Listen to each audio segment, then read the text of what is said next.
다 함께 오늘의 말씀의 제목을 읽어보도록 하겠습니다. 내 몸을 온전히 밝히는 등불과 같은 눈.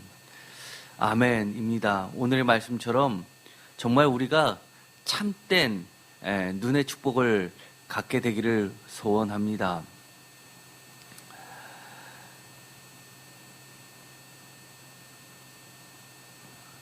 성경에서 아주 작지만 큰 몸을 큰 몸 전체를 좌지우지하는 지체 두 가지를 꼽자면 하나는 혀이고 또 하나는 바로 눈입니다.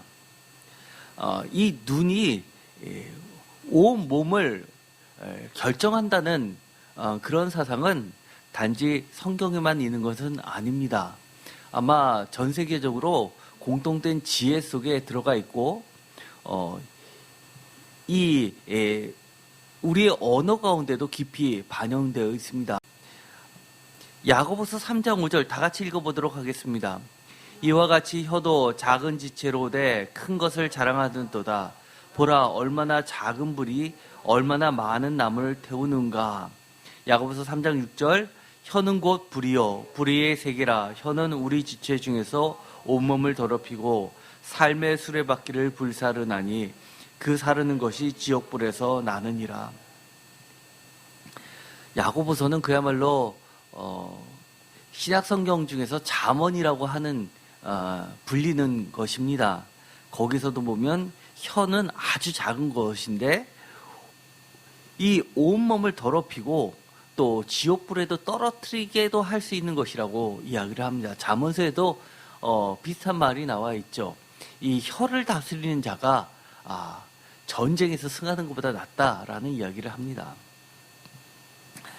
오늘의 말씀 누가복음 11장 34절에도 이와 같은 이야기가 있습니다. 34절 다 같이 읽겠습니다. 내 몸의 등불은 눈이라. 내 눈이 성하면 온몸이 밝을 것이요 만일 나쁘면 내 몸도 어두우리라. 눈이 성하면 온몸이 밝을 것이다 라고 이야기합니다. 매우 극단적인 것 같은데 사실은 이것을 영적으로 해석할 필요가 있습니다. 글자 그대로 해석했을 때는 많은 문제점이 발생합니다. 예를 들어서 글자 그대로 눈이 나쁜 사람은 그러면 몸도 어두우냐?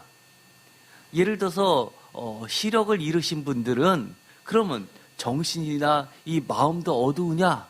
라고 이야기한다면 그건 맞지 않기 때문입니다. 이것은 철저하게 은유입니다. 또한 36절에도 비슷한 말씀이 나옵니다. 다 같이 읽겠습니다. 내 온몸이 밝아 조금도 어두운 데가 없으면 등불의 빛이 너를 비칠 때와 같이 온전히 밝으리라 하시느니라. 아멘. 온몸이 밝아 조금도 어두운 데가 없으면 등불의 빛이 너를 비칠 때와 같이 온전히 밝아진다라고 이야기하면서 얼마나 눈이 중요한지를 이야기해주고 있습니다. 이런 이유로 눈은 단순히 눈이라기보다도 볼관자에 해당하는 어떤 방향이라든지 목표 같은 것을 설정해주는 뜻이기도 합니다. 한자로 굳이 표현하자면 눈목자와 볼관자로서 이야기할 수 있습니다. 볼관자를 보더라도 여기 보면 그 옆에 볼견자가 들어가 있습니다. 볼견자는 눈목 밑에 사람 인자죠. 사람 중에서 눈만 크게 그린 겁니다. 그래서 이 볼관자는 아주 재밌는 글자인데요.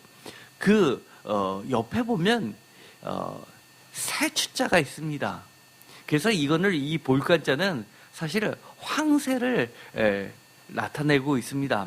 이 볼관자를 찾아보면요. 보다, 보이게 하다, 보게 하다, 나타내다, 점치다, 모양, 용모, 생각, 누각, 황새, 괴의 이름 이런 여러 가지 뜻이 있는데요.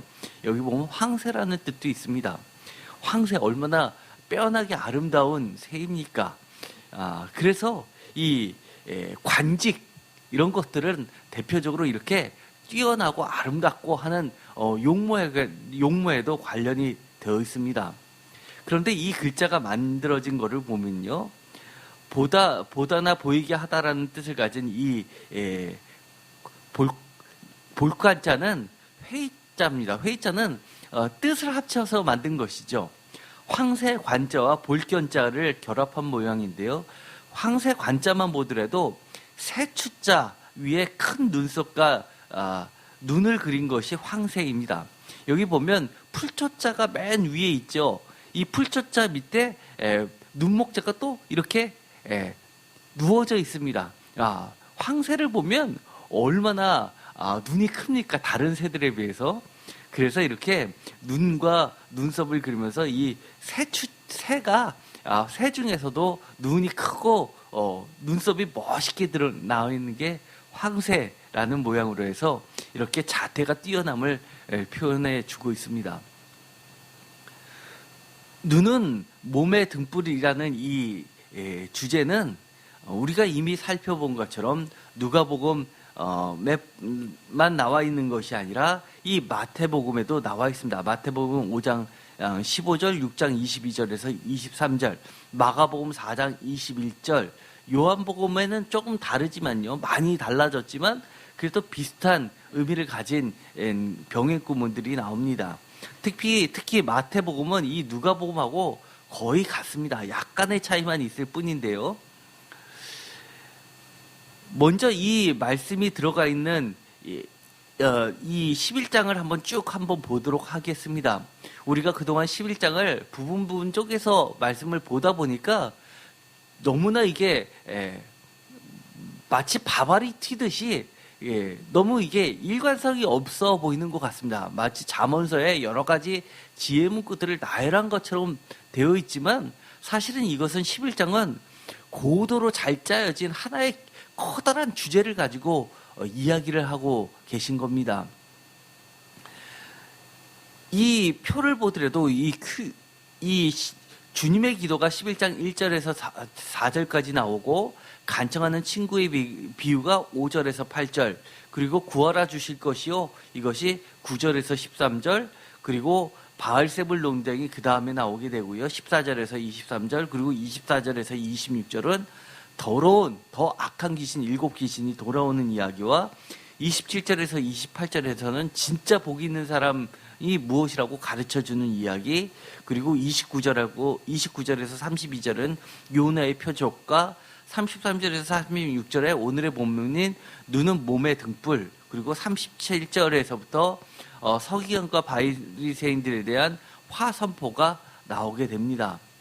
너무나 별개의 이야기 같지만요. 사실 이거를 가만히 다시 한번 곰곰이 생각해 보면 정말 하나의 이야기로 자연스럽게 흐러지는 연속된 가르침이라는 걸 알게 됩니다.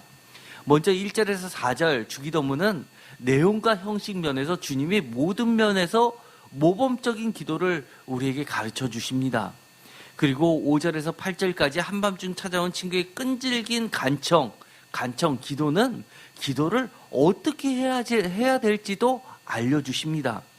뿐만 아니라 모범적인 기도, 내용과 형식 면에서 모범적인 기도를 이렇게 끈질기게만 하는 것이 아니라 9절에서 13절에서는 기도에 대한 확신을 우리에게 심어주십니다. 기도 응답은 반드시 되어진다는 것입니다. 기도 응답에 대한 확실한 믿음도 확인시켜 주십니다. 우리가 기도를 할 때 주님께서 반드시 들어주신다는 확신이 없이 의심에 차서 하는 기도가 성경에서는 그렇게 이야기하죠. 바람에 날르는 헛방과 같은 것이라고 이야기합니다. 13절에 보면 특별히 우리가 주목할 것은 바로 성령의 이야기를 해 주십니다. 이것을 마태복음하고 비교해보면 더욱 두드러지죠. 마태복음에서는 좋은 것을 하나님은 주신다라고 했는데 누가복음에 가서는 이 마태복음의 좋은 것을 성령이라고 구체적으로 언급을 하면서 하나님 아버지의 선물인 성령을 통해 우리를 어떻게 구체적으로 다스리시고 선함을 이끄시고 계신지를 보여주고 있습니다. 그래서 이 누가복음처럼 성령을 강조한 복음서는 사실 없습니다. 그러면서 하나님께서 어떻게 우리의 삶을 다스리시고 또 역사해 주시는지 성령을 통하여, 성령이라는 매개체를 통해서 구체적으로 우리의 삶 속을 지배하시고 다스리시고 막힌 것도 뚫어주시면서 피할 길을 열어주시면서 이렇게 새로운 창조의 일들을 벌이시고 계신 것을 우리에게 보여주십니다. 이 모든 과정의 핵심인 성령을 꼭 집어서 내가 하는 것이 아니라 유대인들이 그렇게 이야기했던 것처럼 내가 구제를 해서 내가 무엇인가를 함으로써 스스로 깨끗하게 되는 것이 아니라 바로 성령님의 활동하심이 하나님 아버지의 다스리심, 다른 말로 이야기하면 하나님 나라 가운데 은혜로 인도하심을 명확히 해주신다 할 수 있습니다. 14절하고 23절을 보면 바알세불 논쟁이 나오는데요. 이거를 통해서 바리새인들은 바알세불 논쟁에 대해서 드러나듯이 하나님 나라가 예수 안에서 이 땅에 이미 실현되고 있음을 보여주고 있는데도 불구하고 특히 이 바알세불 논쟁에서는 맨 처음 시작을 주기도문의 내용을 그대로 이렇게 설화체로 보여준 것입니다. 하나님의 나라가 이 땅에 이루어지게 해달라는 예수님의 모범적인 기도처럼 실제로 귀신을 축출하는 이적을 통해서 하나님 나라가 예수 안에서 이 땅에 이미 실현되고 있음을 설화체, 이야기 형식으로, 드라마 형식으로 우리에게 직접 3D를 보여주시는 겁니다. 이것을 예수님께서 귀신 축출을 통해서 구체적이고 실제적으로 계시해 주심에도 예수님을 대적하고 있는 것을 이야기해야 하고 있습니다. 또한 24절에서 26절 더 악한 7귀신 이야기를 통해서 바로 스스로 자칭 깨끗하다, 정결하다, 의롭다라고 자만하는 바리새인들과 유대인들에게 깨끗이 청소되어 있는 집이라도 예수로 채워지지 않는다면 전보다 더욱 악한 7귀신에 붙잡히게 될 것을, 더 엉망으로 될 것을 예수님은 경고하십니다. 그래서 바리새인들이 의롭다 깨끗하다 할지 모르지만 그것을 예수로 지금 채우지 않는다면 그 이전보다도 하나님께서 선민으로서 부르시기 이전보다도 더 악한 상태로 갈 수밖에 없음을 경고하시는 겁니다. 이어서 27절과 28절에 여인이 나타나서 여인은 지혜를 상징한다고 이야기했습니다. 그러면서 참된 복을 이야기하는데 혈통이라고 그 세상의 지혜는 이야기할지 모르지만 하나님은 예수님의 입을 통해서 그것이 아니라고 이야기하죠. 이렇게 하나님의 전적인 은혜로 선택받은 이스라엘 백성, 유대인의 혈통적 축복은 진짜 복이 아니라 하나님의 말씀을 듣고 지키는 자가 진짜 복되다 선언하시면서 하나님의 뜻인 예수를 믿지 못하는 유대인들에게는 하나님의 은혜를 거부한 자들에게 임할 수밖에 없는 화선포라는 복의 반대 개념을, 즉 선지자의 외침을 이미 암시하고 계시는 겁니다. 그래서 선지자의 외침은 하나님의 뜻 선포입니다. 이어지는 요나의 표적 29절에서 32절까지를 보더라도 계속해서 반복되고 있는 예수님의 가르침 속에서 여전히 그들은 알아듣지 못하고 그 가르침이 예수 인간에서부터 나온 거냐 아니면 하나님으로부터 나온 것이냐라고 하면서 하늘의 표적을 요구하고 있습니다. 얼마나 악한지요. 이 악한 세대에게 요나의 표적밖에는 없음을 한탄하시면서 심판 선포의 선지자의 표상, 그것이 바로 요나의 표적이었죠. 회개는 2차적이었고 그리고 십자가와 부활 사건은 마태복음에서 드러나 있었던 이야기이기 때문에 누가복음의 1차적 의미는 바로 심판 선포였습니다. 그래서 이 심판 선포의 선지자의 표적을 제시하시면서 심판과 구원은 단지 심판에 대한 예수의 선포를 받아들이는 회개만이 그 차이, 갑자기 심판에서 구원으로 바뀔 수 있다라는 그 차이를 만들 뿐이라는 것이 주님의 가르치심이었던 것입니다. 예수를 거부하는 자들 그 누구도 하나님이 분명하게 알려주지 않았다는 핑계를 댈 수 없다는 것입니다. 바리새인들이 자신들이 예수를 거부했던 것은 우리들이 알 수 있을 정도로 분명하게 하나님으로부터 온 표적을 알려줬더라면 우리도 예수님을 믿었을 텐데 라고 하는 그 핑계조차도 할 수 없게 만드시는 겁니다. 이것은 오늘날에도 마찬가지입니다. 우리가 교회를 통해서 하나님의 말씀이 선포될 때 이것이 나중에 자신들을 심판으로부터 구원해 줄 복음의 메시지라는 것을 좀 더 명확하게 알려줬으면 우리도 예수님을 믿었을 텐데 라고 하는 이 악한 세대들에게 핑계를 댈 수 없다는 겁니다. 부자와 거지 나사로의 비유에서 말씀하셨던 것처럼 이미 많은 선지자들을 통해서 하나님은 충분히 알 수 있고 거부할 수 없을 정도의 은혜로 충분히 부르셨음을 분명히 하고 계시는 겁니다. 33절에서 36절 오늘의 말씀을 통해서 온몸에 등불인 눈을 통해서 드디어 주님은 예수를 바로 볼 줄 아는 눈이 얼마나 중요한지, 또한 밝은 눈이 가져다주는 유익들에 대해서 그것들에 대해서도 가르쳐 주십니다.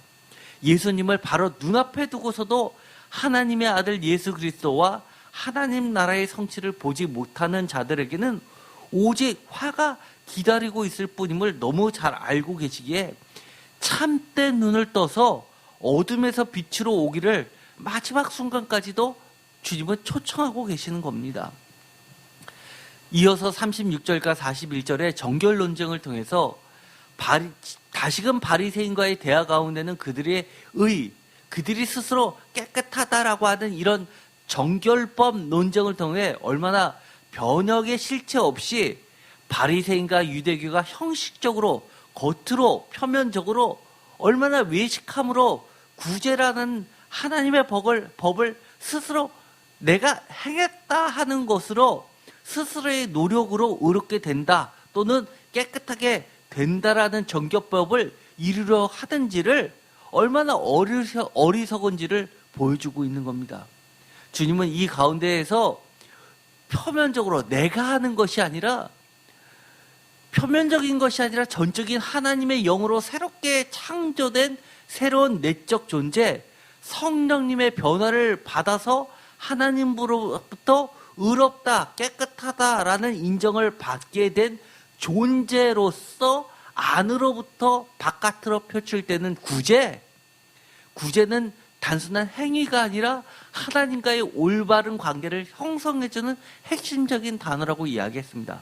이처럼 새롭게 변화된 내적 존재로서 하나님과의 올바른 관계를 맺게 된다면 겉도 깨끗하게 된다라는 인정을 받게 된다는 겁니다. 그것이 바로 구제라는 형태 속에 감춰진 하나님의 뜻이 실현되어서 하나님과의 참된 관계가 회복될 수 있음을 말씀하고 계십니다.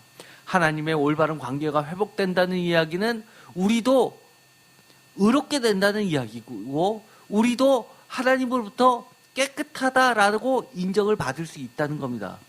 그 대표적인 것이 바로 회개라는 것이죠. 주님은 무엇인가를 하는 것보다도 회개하는 것으로서 이 모든 것을 포함시키고 있습니다. 42절에서 56절에는 6화 선언이 나옵니다. 마태복음은 7화, 완전수 7자로 해서 약간 변형을 시켰죠.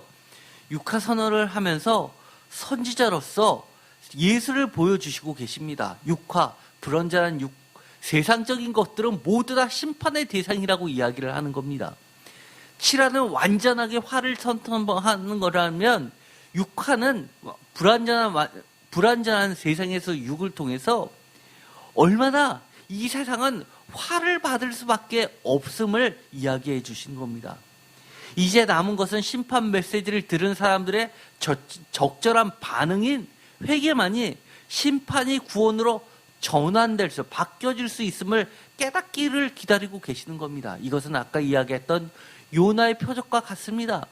선지자의 표적을 보여주는 것밖에 없다라고 하면서 화를 선언했을 때 그들이 회개한다면 요나의 표적처럼 니느웨에서 놀랄만할 정도로 회개의 역사가 일어나서 다시 그들이 구원으로 전환될 수 있음 또한 암시해주고 있는 겁니다. 그런데도 불구하고 53절과 53절 짧지만 단 2절에서 그들의 태도를 보여주십니다. 심판의 화를 피할 수 없는 극렬한 대치 상태를 보여줍니다. 예수님을 거부하면서 오히려 대적하고 있습니다. 11장의 마지막 모습은 주님이 가르쳐 주신 누가복음 11장 33절에서 36절의 말씀대로 얼마나 눈이 어두우면 온몸을 어둡게 하는지를 증명해 보이는 것으로 끝나게 됩니다. 그들은 거칠게 그렇게 거세게 달려들었다고 이야기합니다. 53절에 보면 거세게라고 이야기하고 있고 이 표준세번역에서는 이렇게까지 이야기합니다. 잔뜩 앙심을 품고라고 이야기까지 합니다. 얼마나 그들의 거부와 대적이 심판을 피할 수밖에 없는지를 보여주게 되는 겁니다. 간접적으로 올바른 눈이 갖는 유용성, 이익 또한 알게 됩니다. 제대로 예수님의 심판 메시지를 구원 메시지로 받아들였다면 심판에서 구원으로도 바뀔 수 있는 것이 전환의 매개체가 바로 눈이라는 사실입니다. 예수의 선포와 가르침을 거부하고 반대하는 서기관과 바리새인들이 거세게 달려드는 피할 수 없이 임박한 상황을 극명하게 대조적으로 보여주고 있는 것입니다. 누가복음 11장 33절에서 36절 오늘의 말씀을 다시 한번 한 절씩 한 절씩 살펴보고자 합니다. 누가복음 11장 33절에 보면 움이라는 이야기가 나옵니다. 우리가 학교에 가서 국사 시간에 움집이라는 것을 처음 들어봤을 겁니다. 사실 이 움이라는 것은 이 표현은 우리나라 방식으로 이해하기 쉽도록 번역한 것입니다.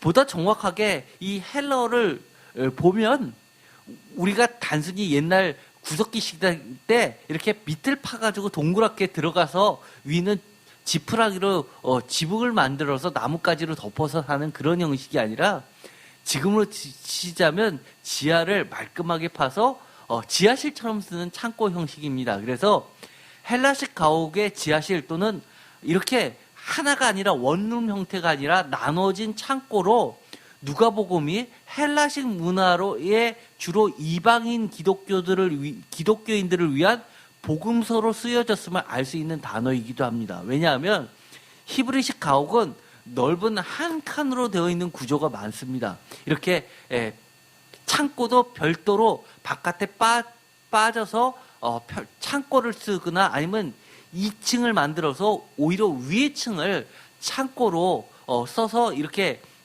무엇인가를 말리는 형식으로 되어 있지 오히려 이렇게 지하를 파가지고 하는 형식은 아니기 때문입니다. 그래서 이 움이라는 것은 헬라식 가옥을 이야기합니다.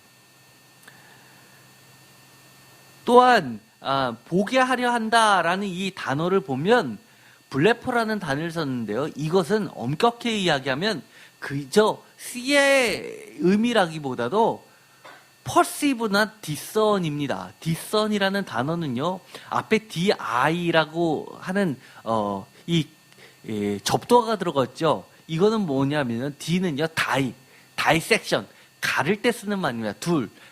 두오에 해당하는 말이죠. 갈라서 해부하듯이 명확하게 펼쳐서 이거는 맞고 틀리고 이건 맞은 거 이건 틀리고 이렇게 갈라놓는 겁니다. 아주 구분해서 철저히 아는 겁니다. 퍼시브는 뭡니까? 통찰력입니다. 그런 보게 하려 한다라고 33절에서는 이야기합니다.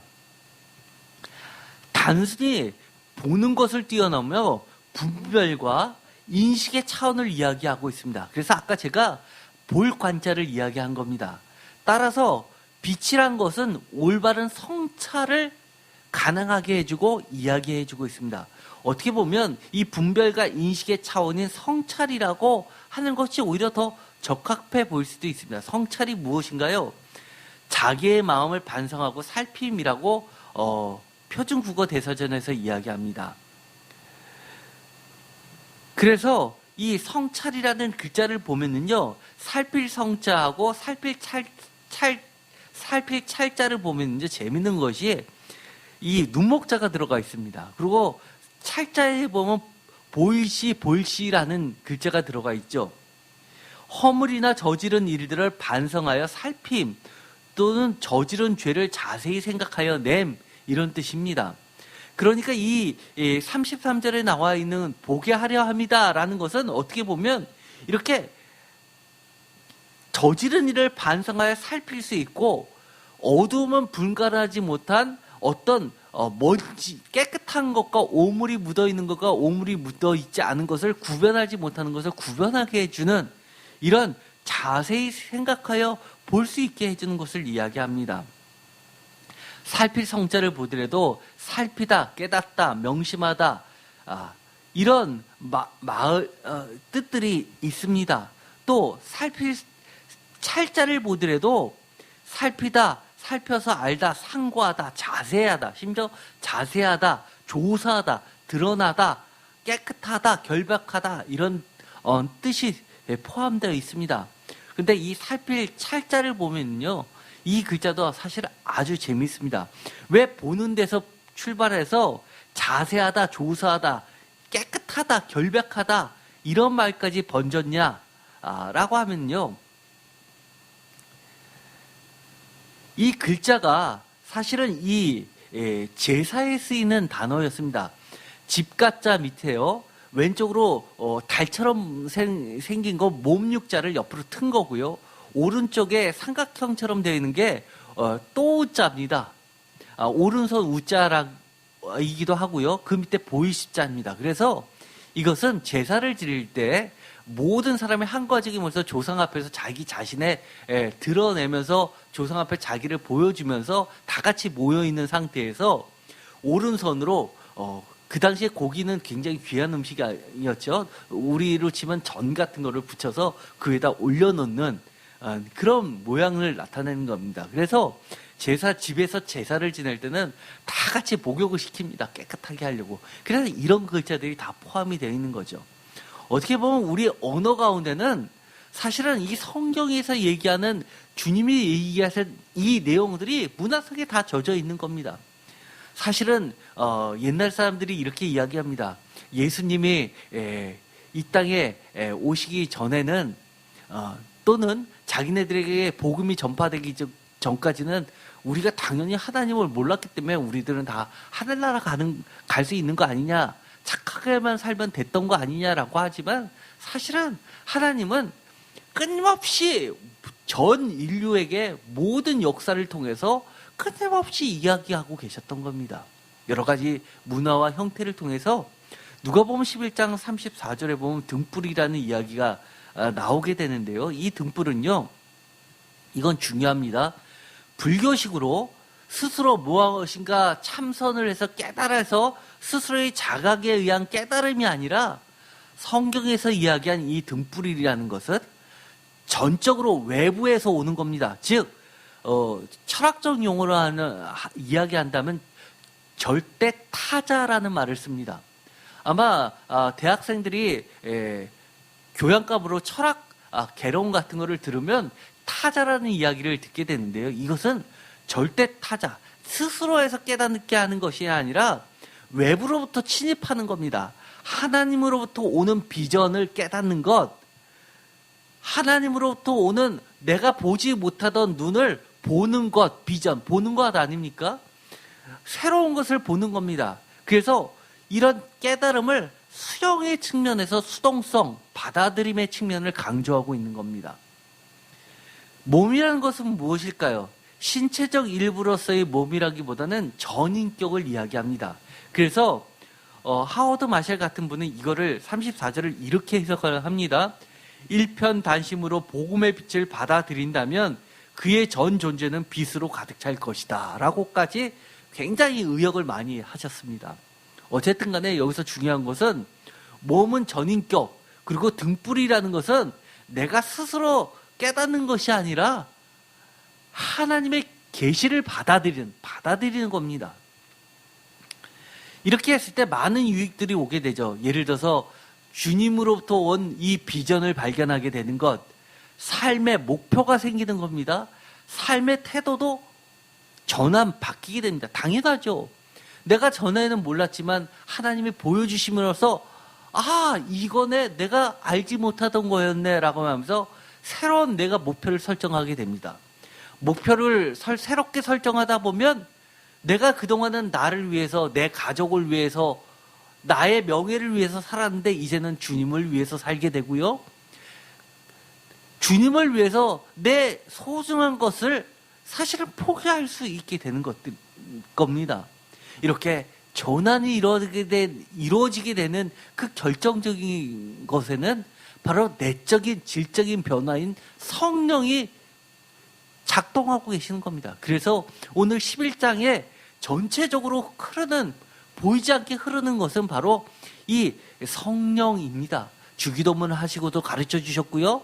그리고 여기서는 이 성령이 어떻게 보면 빛이라는 것으로 이렇게 은유적으로도 다시 바뀌어서 이야기하고 있습니다. 35절에 보면요. 그러므로 내 속에 있는 빛이 어둡지 아니한가 보라. 여기서 35절에 나온 이 보라는요. 아까 나왔던 보라하고는 다른 단어를 쓰고 있습니다. 스코페어라는 단어를 쓰고 있는데요. 이것은요. 한마디로 이야기하면 아까는 discern의 perceive의 의미였다면 지금은요. 주의하다, take heed라는 말을 쓰고 있습니다. 조심하라는 겁니다. 다시 이야기하면 keep your eye on이라는 단어로, 수거로도 번역이 되고 있는데요. 이것은 눈을 떼지 말라는 겁니다. 계속해서 우리를 성찰해 보라는 겁니다. 빛은요, 성경에서 특히 복음서에서 대표적으로는요, 빛과 어둠을 나누는 대표적인 단어입니다. 가장 아마 성경 전체에서 빛과 어둠을 대조해서 가장 이분법적으로 설명을 잘 해놓은 것은요, 바로 요한복음입니다. 그러나 우리가 지금 누가복음을 하고 있기 때문에 누가복음에서는 어떻게 했는지를 한번 보도록 하겠습니다. 빛은 주로 진리나 생명이나 하나님 또는 하나님의 말씀 또는 예수님을 지칭할 때 많이 씁니다. 그래서 빛은 명사로, 동사로는 밝다, 형용사로는 밝다 이렇게 많이 표현하고요. 반대되는 말은 어둡다 또는 거짓이나 악을 많이 이야기합니다. 누가복음 2장 32절에 보면 누가복음은요, 예수님을 이방을 비추는 빛이요 주의 백성 이스라엘의 영광이다 라고까지 이야기합니다. 누가복음 8장 16절에서 보면은요, 오늘의 말씀하고 거의 같은 말씀이 누가복음 8장에도 나옵니다. 누구든지 등불을 켜서 그릇으로 덮거나 평상 아래에 두지 않으냐고 등경 위에 두나니 이는 들어가는 자들로 그 빛을 보게 하려 함이라. 굉장히 비슷하죠. 누가복음 11장 33절 누구든지 등불을 켜서 옴석에나 말 안에나 두지 아니하고 등경 위에 두나니 이는 들어가는 자로 그 빛을 보게 하려 함이라. 아까 보면 그릇으로 덮거나 라고 하는 것은 마태복음하고 오히려 비슷한 표현입니다. 또한 누가복음 16장에 보면은요, 8절에 보면 주인이 옳지 않은 청지기가 이를 지혜 있게 하였으므로 칭찬하였으니 이 세대의 아들들이 자기 시대에 있어서는 빛의 아들들보다 더 지혜로웁니다. 여기서는 누가복음에서는 이 빛, 지혜 이렇게 관련져서 이야기를 합니다. 요한복음 대표적이죠. 요한복음은요, 심지어 아주 중요한 말을 합니다. 요한복음 1장 4절 중요한 말씀입니다. 다 같이 읽겠습니다. 그 안에 생명이 있었으니 이 생명은 사람들의 빛이라. 빛은 여기서 예수님을 얘기하겠는데요. 이 빛을 생명으로 이야기합니다. 요한복음 1장 5절도 다 같이 읽겠습니다. 빛이 어둠에 비치되 어둠이 깨닫지 못하더라. 이 빛은요, 예수님입니다. 진리입니다. 어둠은 세상입니다. 7절 그가 증언하러 왔으니 곧 빛에 대하여 증언하고 모든 사람이 자기로 말미암아 믿게 하려 함이라. 8절 그는 이 빛이 아니요 이 빛에 대하여 증언하러 온 자라. 이것은 세례 요한을 이야기하죠. 9절 다 같이 읽겠습니다. 참빛 곧 세상에 와서 각 사람에게 비는 빛이 있었나니 참빛 이것은 예수 그리스도를 이야기하죠. 요한복음 3장 19절에서도 마찬가지로 빛은 세상에 왔을 때 사람들이 자기 얘기가 악하보다 빛보다 어둠을 더 사랑한다. 어둠을 세상으로 이야기하고 빛을 예수 그리스도로 이야기하고 세상은 악하다라고 이야기를 합니다. 왜 예수께 오기를 싫어하냐? 20절에 보면 악을 행하는 자마다 빛을 미워하여 빛으로 오지 아니하나니 이는 그 행위가 드러날까 합니다. 라고 왜 예수를 그렇게 거부하고 배척했는지를 명확하게 설명을 해줍니다. 그러면서 예수께 오는 자들을 뭐라고 이야기하냐면요. 요한복음 3장 21절 다 같이 읽겠습니다. 진리를 따르는 자는 빛으로 오나니 이는 그 행위가 하나님 안에서 행한 것임을 나타내려 함이라 하시니라. 여러분들은 이렇게 예배 나와서 하나님의 말씀을 듣는 것을 또 배우는 것을 기뻐하는 것은요. 여러분들 빛의 자녀들이기 때문에 그런 겁니다. 어느 순간 내가 교회도 오기 싫어진다 라고 한다면 조금 의심을 해봐야 됩니다. 어떻게 해요? 내 눈이 조금 어두워졌나? 내가 내 안에 좀 어둠이 찼나? 라고 자꾸 살펴봐야 됩니다. 뒷선 구분을 해야 됩니다. 그것을 방치하면은요, 여러 가지 이유가 있죠. 교회 나오기 싫은 이유. 사실은요, 이야기하라 그러면 한두 가지가 아닐 겁니다. 다 이유가 있습니다. 그렇지만 그것이 하나님 앞에서 정도가 됩니까? 정도가 되지 않습니다.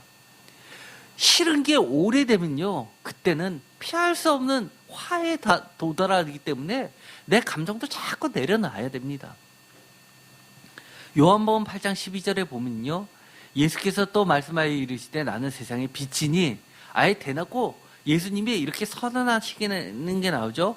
나를 따르는 자는 어둠에 다니지 아니하고 생명의 빛을 얻느니라. 그렇기 때문에 이게 얼마나 중요합니까? 요한복음 9장 5절에도 내가 세상에 있는 동안에는 세상의 빛이다. 요한복음 11장 10절에는 밤에 다니면 빛이 그 사람의 없는 고로 실족하느니라. 넘어지게 된다는 겁니다. 요한복음 12장 35절 예수께서 이르시되 아직 잠시 동안 빛이 너희 중에 있으니 빛이 있을 동안에 다녀 어둠에 붙잡히지 않게 하라. 어둠에 다니는 자는 그 가는 곳을 알지 못하니라. 이렇게 사탄은요 자꾸 우리를 빛의 자녀에서 어둠의 자식으로 바뀌게끔 얼마나 많은 투쟁을 하는지 모릅니다. 요한복음 12장 36절 너희에게 아직 빛이 있을 동안에 빛을 믿으라. 그리하면 빛의 아들이 되리라. 46절 나는 빛으로 세상에 왔나니 무릇 나를 믿는 자로 어둠에 거하지 않게 하려 함이니라. 마태복음에도 일부가 나와 있는데요. 그것은 오늘 이것은 누가복음의 본문하고 비슷한 구절만 나와 있지 이렇게 요한복음처럼 아주 자세하게 나오지는 않습니다. 마태복음 4장 16절에 보면은요, 성경의 구약 성경의 말씀을 인용하면서 나타내는 말에 처음 등장하는데요. 흑암에 앉은 백성이 큰 빛을 보았고 사망의 땅과 그늘에 앉은 자들에게 빛이었도다.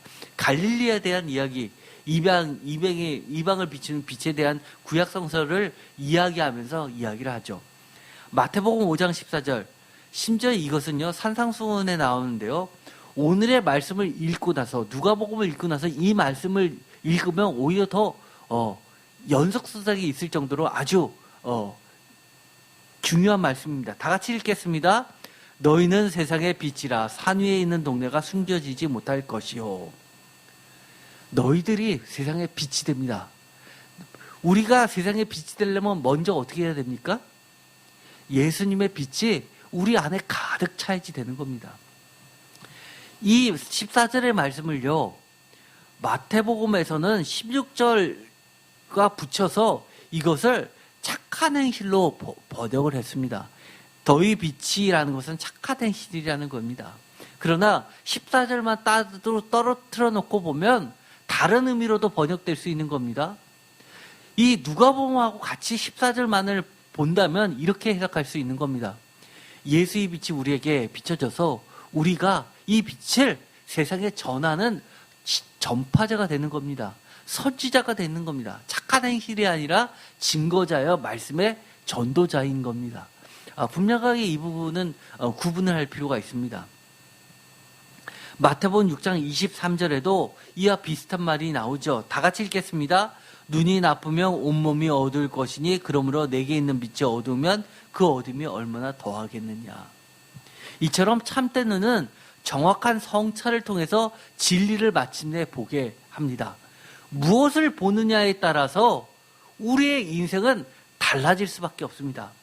주님을 보면 또는 주님을 들으면 깨달아 알면 말하고 증거하게 되고 이렇게 주님을 보면 달라지는 것들이 반드시 있게 되어 있습니다.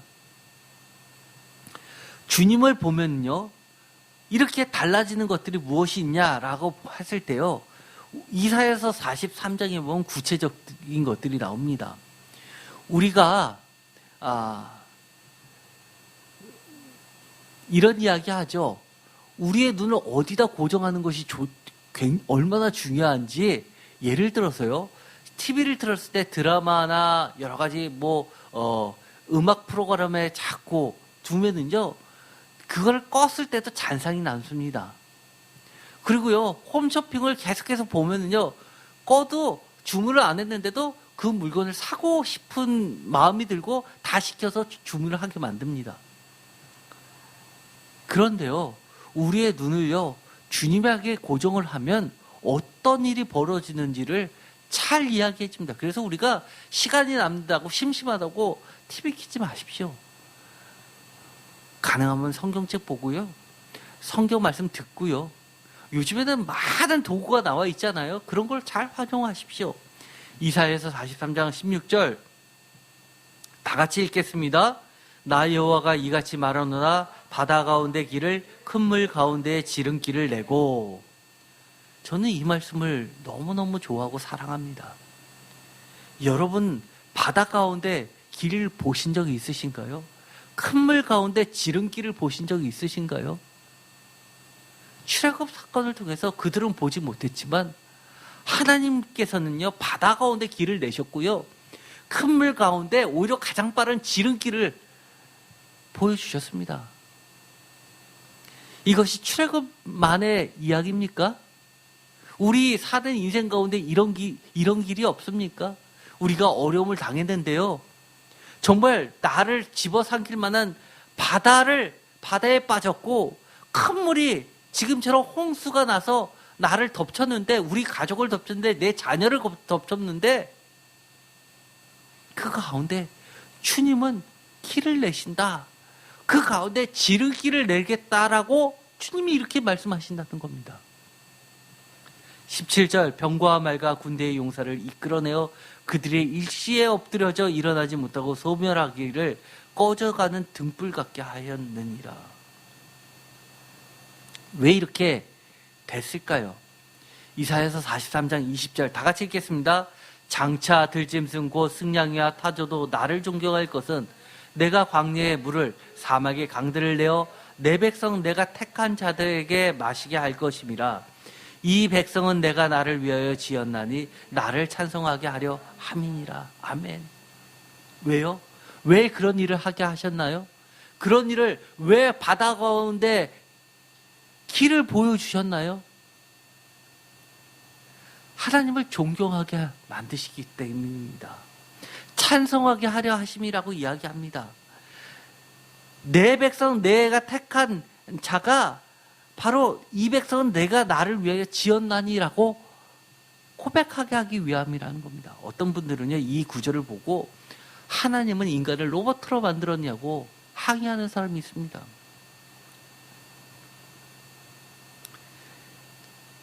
하나님께서 너는 내 소유다 라고 저에게 말해주시면 그것처럼 기쁜 게 어디 있습니까? 요즘에 비가 오는데도 많은 사람들이 거리로 나와서 데모하죠. 최근에 이렇게 수해가 났는데 왜 그럽니까? 세금 때문에 못 살겠다는 겁니다. 내가 지금 어렵고 소득이 없는데 집을 팔아야지만 세금을 낼 수 있는 상황까지 갔다는 겁니다. 못 살겠다는 겁니다. 왜요? 그들이 왜요? 내 소유 건드리니까 앞이 안 보이는 겁니다. 하나님이요, 하나님의 소유 건드리면 가만 안 두십니다.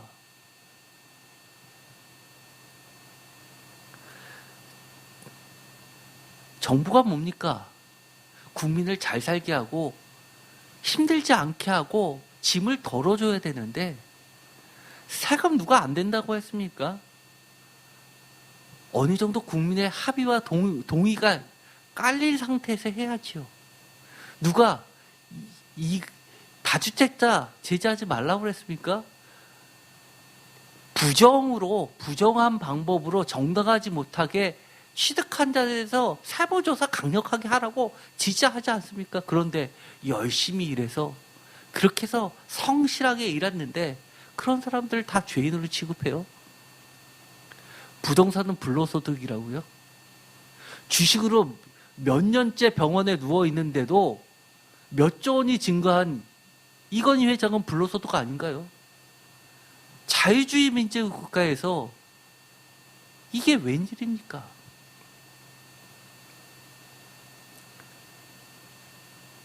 심지어 세상 일도 이러는데 누가복음에서 늘 이렇게 이야기하죠. 심지어 하물며 세상의 악한 것들을 이야기하면서 심지어 하물며 하나님은 어떠시겠냐라고 이야기하듯이 이 백성은 나를 위하여 지었나니 나를 찬송하게 하며 나를 존경하게 하기 위해서 내가 택했다라고 하면서 내가 광야에 물을 내겠다, 사막에 강들을 내겠다라고 하는데 누가 뭐라고 할 것입니까? 하나님 아버지께서 좋은 것, 성령님의 도우심으로 우리의 육적 눈에 영적인 통찰력이 들어오면 보이지 않던 수많은 것들이 보이게 됩니다.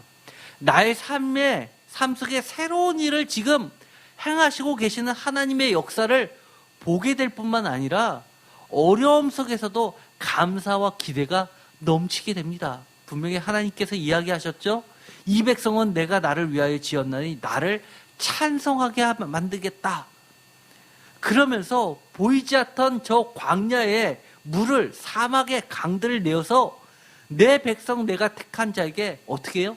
마시게 하겠다라고 이야기합니다. 고아처럼 버려두지 않으시는 하나님 아버지를 보게 되어 감사 찬양을 할 수밖에 없고요. 그처럼 막히고 안 보였던 없던 것 같던 바다 가운데 길을, 큰 바다 가운데 지름길을, 광야 가운데 길을, 사막의 강들을 보게 되어 놀랍고 또 하나님을 경외하게 된다고 이야기합니다. 지금 너무나 어렵습니다. 이 코비드로 학교도 제대로 못 간 이 고3들, 저는 날마다 그들을 위해서 기도합니다. 그런데 수혜까지 당해서 책들도 창고서도 다 터내라고 동영상 강의를 하던 그 타블릿 PC도 다 못 쓰게 된 그 많은 학생들, 하나님께서 그들에게 놀라운 것을 보게 해달라고 저는 기도합니다. 내 자식이 아니라도요, 내 자녀가 아니라도 이 땅에 시름받는 것들을 위해서 우리 함께 기도해야 합니다. 낙심되거나 주님의 길에서 멀어질 때 다시금 주님의 음성이 기억나고 다시 들려주시면서 새 일을 행하실 하나님을 보고 또 찬양하게 됩니다. 뒤돌아보면 어느새 은혜의 시간으로 가득 채워져 있음을 새삼 발견하고 나의 입술로 주님을 증거하게 하시니 더욱 은혜가 넘칠 수밖에 없습니다. 우리의 어두웠던 눈이 예수님이 말씀하신 것처럼 언제나 성령님의 밝은 빛으로 가득 차서 우리의 온몸이 밝아질 뿐만 아니라 어두움 세상을 밝히고 주님께로 인도하는 세상의 빛이 되시기를 축원드립니다. 마치 마태복음에 이야기한 것처럼 너희는 세상의 빛이라라고 이야기했듯이 우리도 정말 우리의 눈이 밝아서 성령님의 그 등불이 우리 속 마음까지 온전히 밝은 빛으로 가득 차서 우리의 온 전 인격이 다른 사람들을 주님께 인도하는 새로운 빛이 되기를 간절히 축원드립니다. 기도하고 마치기로 하겠습니다. 하나님 감사합니다. 오늘도 우리에게 은혜 주셔서 성령의 빛으로 우리 안을 가득 차게 하시고 우리의 눈을 뜨게 하여 주셔서 보지 못하던 하나님의 비전을 보게 하시고 새롭게 우리의 목표를 설정하게 하시고 우리의 삶의 방향을 전환시켜 주셔서 이 세상에 빛이 되게 하시고 또 나의 온몸이 달라져서 나도 세상도 하나님을 찬양하게 증거할 수 있게 하여 주시옵소서. 우리의 눈이 언제나 어두울까 스스로 늘 조심할 수 있게 하여 주시옵시고 우리의 눈을 하나님의 말씀, 예수 그리스도의 말씀에 고정시킬 수 있게 하여 주시옵소서. 세상의 어둠 바라보면서 두려워하지 않게 하여 주시옵소서. 우리 앞에 펼쳐진 이 큰 물 가운데 바다 가운데 주님이 열어놓으신 그 길, 지름길을 우리가 포기하여 주시옵소서. 예수 그리스도의 이름으로 기도드렸습니다. 아멘.